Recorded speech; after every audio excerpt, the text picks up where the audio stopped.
Let's get to our daily analysis of the federal election race. CTV News political commentator Scott Reid is joining us. Scott, appreciate the time yet again this morning. Interesting sort of development here yesterday. You know, Doug Ford has told his MPPs really not to get involved in this campaign. You know, don't talk about it, don't campaign with, etc. We saw what happened with Caroline Mulroney, but that's what we're talking about. We're talking about the comments he made about Pierre Poilievre, Ford's campaign manager, and the difference he might have made for where Poilievre is now. I was really struck by this.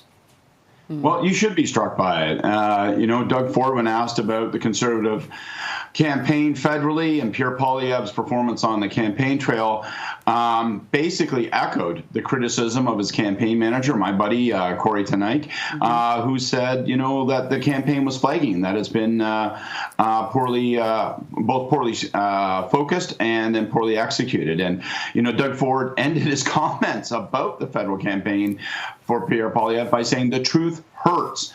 And you know what else hurts? What hurts is when the Conservative Premier of Ontario effectively declares non-confidence in the would-be Conservative Prime Minister's campaign. And so instead of moving into these debates with a bunch of momentum, talking about the issues that they think are going to help to get them elected, here in Ontario, where Doug Ford has just banked a big Conservative victory, you've got Conservatives fighting in public with one another. You've got Pierre Poilievre answering questions about why the Conservative Premier of Ontario isn't fully in his corner. And just to put this in perspective, I can't think of this happening in my lifetime. You know, David Peterson, when he was Liberal Premier of Ontario, was very closely aligned with Conservative Prime Minister Brian Mulroney. He never endorsed Mulroney. He never cut bait on the federal Liberal campaign. And you can go back decade after decade, look at the federal leaders and how they aligned with the provincial premiers. And I don't think there's a precedent for this kind of breach, at least not post-war. Yeah, we are certainly in kind of uncharted territories in terms of this federal election. Scott, we've got two debates coming up this week. The French language debate and the English one follows on Thursday. What exactly will you be watching for?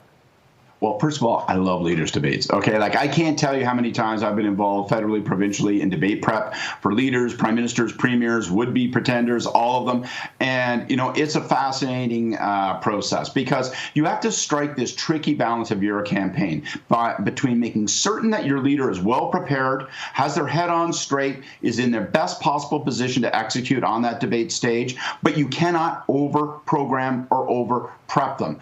So one of the things that I would really be watching for is to see when they take the stage tomorrow night, how loose and comfortable are they? Sometimes campaigns, sometimes leaders insist on spending a bunch of time in dress rehearsal, standing behind the podium in a mock studio, running through it over and over and over again. My experience, very few leaders actually respond well to that environment. You need a little bit of that kind of dress rehearsal, but mostly you just need to sit around a table, talk about how you're going to approach specific issues. How are you going to approach other competing leaders? When to lay off, when to mix it up. How are you going to do it? What the tone is.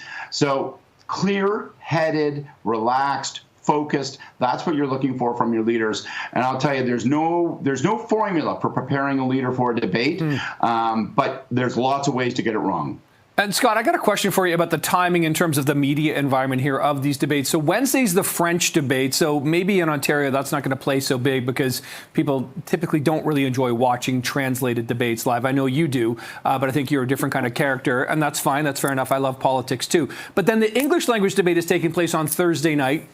Friday is Good Friday. We don't have a show. I'm sure a lot of networks don't have a show. So the coverage is going to be different. How does that play into this campaign here, the sort of timing of these debates with Easter, you know, no shows or different kind of media environment the following day?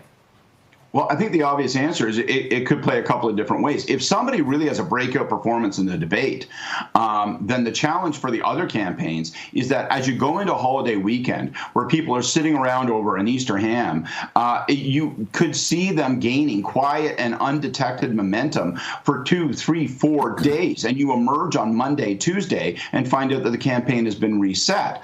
Or another way of looking at it is maybe if you feel you had a bit of a weaker campaign, suddenly it goes to die on the doorstep of a long weekend where people are distracted by getting together with family. I think in this case, I would take no bets on debate talk going to die, because we know that interest in this campaign is at record levels. I suspect we're going to see record levels of viewership in these debates, and there's a real intensity about how you're going to vote. People who are for Carney have decided he's the right guy to take on Trump. People who are for Poilievre are extraordinarily motivated to get rid of the Liberals after 10 years. So I think you're going to see intense interest, and I think people are going to be talking, debating, and exchanging views all Easter weekend. And it's hard for campaigns to get a handle on that, to measure how it's going, and to correct if they don't like that direction. And of course, advanced polls are open all Easter weekend as well. Right. Yeah. Yeah, it's really interesting because the media kind of plays the role of the report card for how the debates go. And people who might not watch it will read that coverage and then possibly form their opinion there. All right, CTV's political commentator, Scott Reid. Thanks for joining us, Scott. Have a great day.